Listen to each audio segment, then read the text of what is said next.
అరే చైతన్య, ఇలా రారా. ఏంటి సార్? రారా, పనుందే.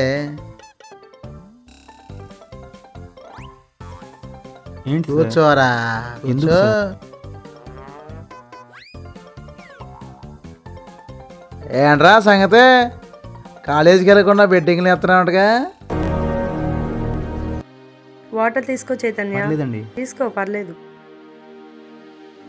అవునరా, మీ మావిని మోసం చేసామని ఊళ్ళో వాళ్ళందరూ అనుకుంటున్నారు, నిజమేనా? అయినా తప్పు నీది కాదురా, మీ మావయ్యది. అలా పెంచాను నిన్ను కదవ్వా, దిక్కు మన పెంపకం.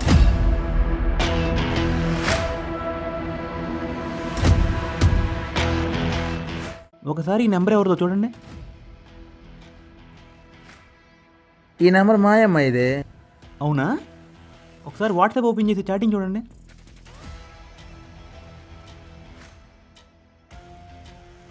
చూసింది చాలు కానీ ఒకసారి ఇటు ఇవ్వండి.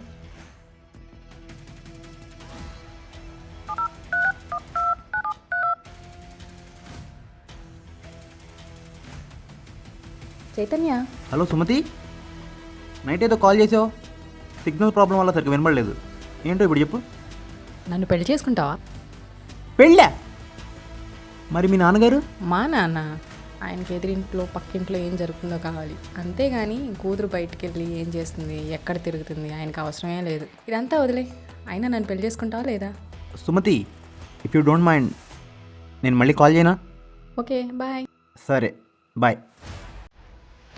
సుమతి మీ అమ్మాయి కదా, పెళ్లి చేసుకుందాం ఏం చెప్పంటారు?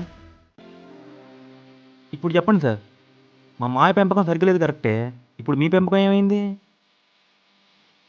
ఒకటి చెప్పనా సార్, మీరు మీ అమ్మాయిని పెంచిన పద్ధతి, మా మావయ్య నన్ను పెంచిన పద్ధతి రెండూ ఒకటే సార్, కానీ మా చుట్టూ ఉన్న అట్మాస్ఫియరే వేరు. అది కాదు చైతన్య. తప్పు మీ జనరేషన్ది కాదు సార్, మా జనరేషన్ది.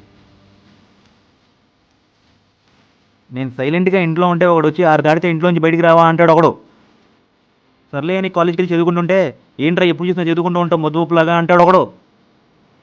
ఇలాంటి పరిస్థితుల్లో ఎవరిని ఏమనలేక నాకే తెలియకుండా వెళ్ళి బెట్టింగ్ బానిస అయిపోయాను. నా వల్ల మా మావయ్యని మా మావయ్య పరువుని ఇంకోటి కాళ్ళ దగ్గర పెట్టాను.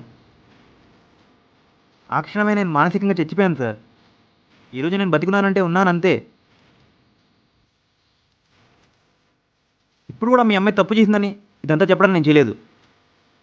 ఇక నుంచైనా మీ అమ్మాయి గురించి జాగ్రత్త పడతారని ఇదంతా చేశాను. ఏమైనా తప్పుగా మాట్లాడుంటే నన్ను క్షమించండి సార్.